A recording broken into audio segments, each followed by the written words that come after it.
আছে তো আছে, এখন যদি না পাই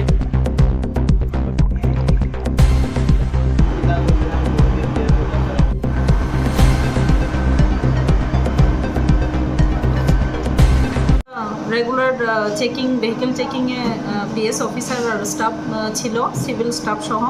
তখন ডিউরিং ভেহিকেল চেকিং একটা বাইক যার নাম্বার TR06E5872 যে রাইডার হেলমেট ছাড়া ছিল, তখন আমরা বাইক রাইডারকে সিগন্যাল দেই। সিগন্যাল দেওয়ার পরে কিছুক্ষণ সামনে গিয়ে দাঁড়ায়, তখন ওইখানে বাইকের মধ্যে দুইজন লোক ছিল এবং ডিউরিং চেকিংয়ে দেখা যায় যে ওদের সাথে কিছু সিএম লিকার ছিল। ওই সিএম লিকারগুলি তাদের কাছ থেকে আমরা যে সময় জিজ্ঞাসাবাদ করি যে তাদের কাছে কোনো ভ্যালিড ডকুমেন্ট আমরা পাইনি, ওরা ইলিগেলি এগুলি নিয়ে এসেছিলো। তারপরে অ্যাকর্ডিংলি তাদেরকে আমরা যে ফরেন লিকারগুলি আমরা সিজ করি। সিজ করার পর তাদেরকে আমরা অ্যারেস্ট করে নিয়ে আসি। টোটাল ওদের কাছ থেকে 18 নোজ ফরেন লিকার পাওয়া যায়, যার মধ্যে 750 ml এর 6টা আর 375 ml এর 12 নোজ। Thank you.